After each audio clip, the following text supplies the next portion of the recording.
এই মুহূর্তের গুরুত্বপূর্ণ খবর, রাতভর আন্দোলন চালিয়ে যাওয়ার হুঁশিয়ারি দিলেও আপাতত আন্দোলন প্রত্যাহার করছেন চাকরিহারা যোগ্য আন্দোলনকারীরা। স্পষ্ট জানিয়ে দেওয়া হলো তাদের তরফে আর কোনো রুদ্ধদ্বার বৈঠক সরকারের সঙ্গে তারা করবেন না। কি বলছেন দেখব।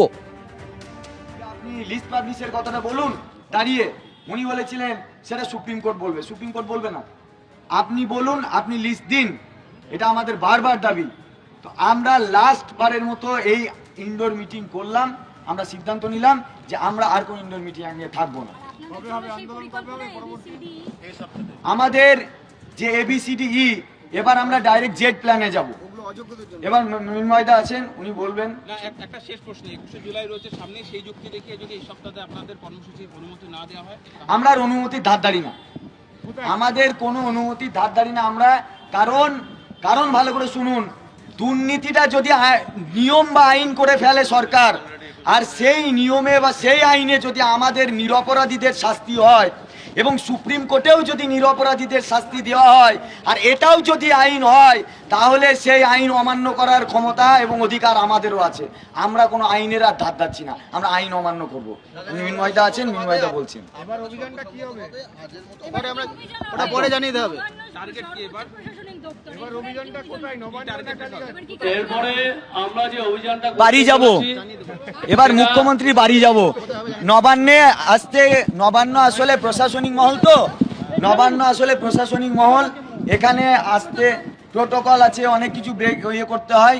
আমরা ঘরোয়া লোকের মতো এরপরে আমরা কালীঘাটেই যাব এবং ঘরোয়া লোকের মতো গিয়ে ঘরোয়া কথা বলবো। আমরা রাস্তায় বসে থাকবো এবং আত্মীয় হলে যেমনভাবে আমাদেরকে স্বাগত জানাতে হয়, আমরা চাই মুখ্যমন্ত্রী সেরকম স্বাগত জানিয়ে আমাদের সামনে এসে বলুক, ঠিক আছে তোমাদের আপ্যায়ন করছি যোগ্যদের তালিকা দিয়ে। এটা আমরা চাই। এখানে আমরা যে নবান্ন অভিযানটা করলাম সেটা সফল নয়, সেটা আপনারা যেটা বলছেন সফল নয় স্বাভাবিকভাবেই, কারণ রাজ্যের সিএম, মাননীয় সিএম, উনি লুকিয়ে ছড়িয়ে বেড়াচ্ছেন এবং যে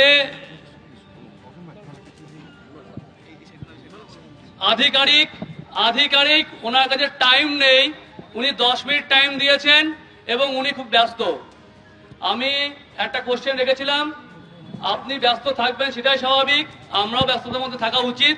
আমাদের যে জায়গাটা আপনারা দাঁড় করিয়ে দিয়েছেন তার জন্য আপনারা একমাত্র দায়ী। এবং আর একটা বিষয়, ওনারা পরিষ্কারভাবে যেটা বললেন, মিটিং করে সিদ্ধান্ত নিয়ে জানাবেন আজকে লিস্টটা পাবলিশ হবে কিনা। পুলিশ প্রশাসনের মাধ্যমে আমরা জানতে পারছি যে লিস্ট আজকে পাবলিশ হচ্ছে না। এবং ওনারা আগে যেটা করেছিলেন, বারবার একটু আইনি পরামর্শ বলছিলেন, কিন্তু আজকে স্পষ্টভাবে ওনারা জানালেন লিস্টটা পাবলিশ করতে আজকে পারবেন না।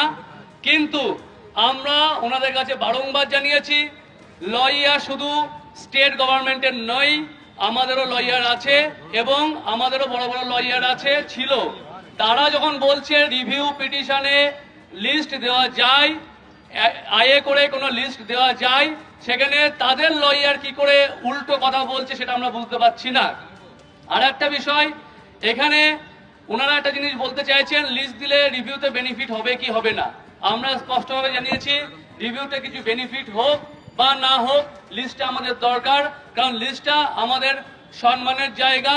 আমরা মাথা উঁচু করে বাঁচতে চাইছি। আমরা জানি আমরা কোন রকম দুর্নীতির সঙ্গে যুক্ত ছিলাম না। আর্টিকেল 12 বডি আমরা সরকারের পক্ষে তাকিয়ে নেই, সরকারের দিকে তাকিয়ে নেই। আমরা কিন্তু জানেন অলরেডি রিভিউ পিটিশন ফাইল করেছি, আমরা এগিয়ে যাচ্ছি, আইনি যে লড়াইগুলো আছে সেগুলো করছি আমরা। কিন্তু পাশাপাশি যেটা সবথেকে বড় দুঃখের বিষয়, যে আর্টিকেল 12 বডি, SSC আমাদের রেকমেন্ডিং বডি, তারা এখনো পর্যন্ত আমাদের লিস্টটা দিতে পারলো না। এবং আমরা দেখেছি যে তারা সর্বদা টেন্টেড হয়ে কথা বলছে। সেই জায়গা থেকে বলছি, আজকে আমরা যে সিদ্ধান্তটা নিয়েছি, আজকের এই যে নবান্ন অভিযান, এখানে ইতি টানা হচ্ছে এবং এরপরে এই সপ্তাহতেই আমরা আর একটা অভিযান করব। সেটা সিদ্ধান্ত নেব কোন ডেটে কোন অভিমুখে আমরা যাচ্ছি, সেটা সিদ্ধান্ত নিয়ে আপনাদেরকে অবশ্যই জানানো হবে। আর একটা বিষয় বলে রাখি, এই যে আইনি পরামর্শ কতদিন চলবে? আর উনি একটা কথা আবার বলেছেন, স্টেপ বাই স্টেপ নাকি সরকার এগোচ্ছে এবং সরকার নাকি যোগ্যদের পাশেই আছে। সব মুখের কথা, মন ভুলানো, বাচ্চা ভুলানো কথা চলছে, কিন্তু এখানে এই কথাগুলো আর চলবে না। সেই কথাগুলো ইতি টানার দিন চলে এসছে। আমরা জানি লিগালি আমাদের স্কোপ আছে, শুধু সরকারের সদিচ্ছাটা নেই। আগেও দেখেছি নিয়োগের ক্ষেত্রে নিয়োগটা করতে চাইছিল না, বিভিন্ন অজুহাতে নিয়োগটা ডিলে করছিল।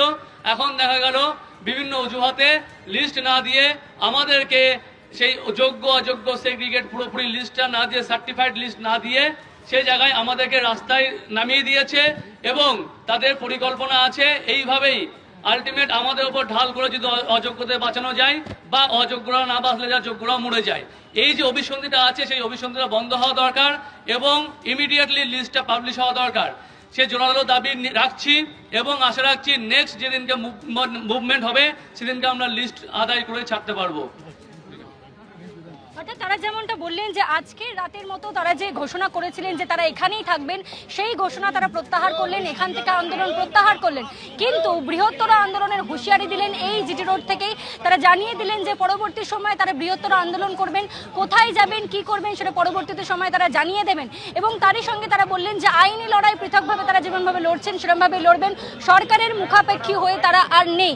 এবং তারই সঙ্গে আরেকটি গুরুত্বপূর্ণ কথা তারা জানিয়ে দিলেন যে এরপরে আর কোনো রুদ্ধদ্বার বৈঠকে তারা সামিল হবেন না। মুখ্যমন্ত্রী ডাকলেও না, মুখ্য সচিব ডাকলেও না, আর কোনো রুদ্ধদ্বার বৈঠকে তারা সামিল হবেন না। যেহেতু তাদেরকে বসিয়ে কোনো একটা কথা বুঝিয়ে পাঠিয়ে দেওয়া হচ্ছে, আজকে মুখ্য সচিব মাত্র 10 মিনিট সময় তাদেরকে দিয়েছেন। সেই 1.5 ঘন্টার বৈঠকের মধ্যে তারা ক্ষুব্ধ, তারা মর্মাহত এবং তারা যে বছরের পর বছর রাস্তায় বসে রয়েছেন সেই বিষয়টিকে, সেই আন্দোলনকে অসম্মান করা হয়েছে তাই বলে তারা জানাচ্ছেন। এবং সে কারণেই পরবর্তী সময়ে তারা আর কোনো রুদ্ধদ্বার বৈঠকে থাকবেন না, কোনো ইনডোর মিটিংয়ে তারা সামিল হবেন না, এমনটাই তারা জানালেন। এবং এরপরে তারা জানালেন যে রাস্তায় আসতে হবে মুখ্যমন্ত্রীকে। এর আগেও তিনি অন্যান্য আন্দোলনের সামনে ঝুঁকে গিয়ে সামনে এসেছিলেন, তাদের সঙ্গে কথা বলেছিলেন। তাই তারা বলছেন যে সেই পরিস্থিতি আমরা সৃষ্টি করব যেখানে রাস্তায় এসেই আমাদের সঙ্গে কথা বলতে হবে, একেবারে কথা বলতে হবে। এবং তার জন্য এটাও তারা বলছেন ঐশী যে এই সপ্তাহেই তারা আবার রাস্তায় নামবেন। আমি এইখানে কতগুলো এই মুহূর্তের বড় খবর দর্শকদের জানাবো। আজকে যে রাতভর আন্দোলনের হুঁশিয়ারি দিয়েছিলেন যোগ্য চাকরিহারা শিক্ষক শিক্ষিকারা, আপাতত সেই আন্দোলন তারা প্রত্যাহার করছেন, স্পষ্ট জানিয়ে দেওয়া হলো তাদের তরফে। এবং সরকারের সঙ্গে আর কোনো রুদ্ধদ্বার বৈঠকে তারা যাবেন না। মেহবুব মণ্ডল তিনি বলছেন এবার কালীঘাটে যাব, স্বয়ং মুখ্যমন্ত্রীর বাড়িতে যাওয়ার কথা বলছেন।